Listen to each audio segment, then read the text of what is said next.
Good morning. It's the 17th of March, 2026, and I'm Reg Knight. A lot of people are celebrating St. Patrick's Day today as they celebrate a mythical event where St. Patrick drove all the snakes out of Ireland. Some people are still looking for a pot of gold and a box of Lucky Charms, and even more are expecting honesty and truth in this government. I think the third one is more far-fetched than the previous two. Joe Kent, a counterterrorism expert in the Trump administration, resigned in protest of the Iranian war. He sent a letter and put it on X, and he said quite succinctly that the Iranians posed no threat to the U.S. and they weren't making a nuclear bomb. And if anyone should know about those things, it's a counterterrorism expert. So he got fed up with all the lying and decided to call it a day. Now, for people who may counter his claim, we know that the count went up from 8 people unalived with no injuries to over 200. And the count is actually higher, but we don't actually know exactly what the numbers are. Because this government, even though it was told not to use our troops for this adventure, as Trump likes to call it, was ill-fated, ill-timed, and it was going to cost people their lives, but they did it anyway. And now they're trying to cover it up because they don't want to look bad. I'll tell you what looks bad. Economic numbers in the U.S. today.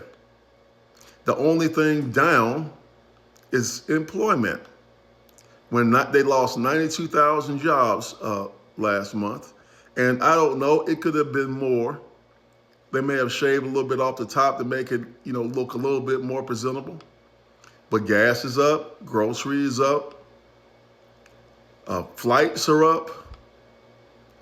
And of course, we can't fly to all the places that we like to travel to as Americans, particularly as Easter is approaching, because Hezbollah has a $100,000 bounty on each American head that travels to cities within their reach. Meanwhile, the EU nations have told Trump to piss off, that they're not going to help him with trying to control the Strait of Hormuz. Because, my personal opinion, he wants their help not to make the Strait of Hormuz safer. He wants it for the same reason that he went down to Venezuela, to try to control them and their oil. And the Iranians aren't having it. For him to have completely decimated and destroyed their capability to fight back, the videos that I see on a nightly basis speak to the contrary. I know that George Bush, during the Iraq War, did some things after he decided to embed reporters with a few of the units. And when they started to bring back reports he didn't like, then he censored them or removed them. And of course, we remember Abu Ghraib down there in Gitmo and the horrible things that they did. But this administration has gone over the top in that regard as far as lying goes, and it will not say one statement that is going to be straight with the American public. This is day 14, I believe, in this war, and it's open-ended, and it looks like there is no end in sight. And I'm going to say the same thing I said a week before it started. This has no benefit to the American public. This has no benefit to the American soldier out there getting ready to be put in harm's way.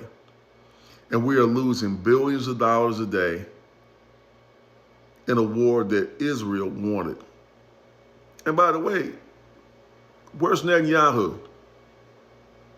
It's the 17th of March, 2026, and I'm Reg Knight. Have a safe St. Patrick's Day.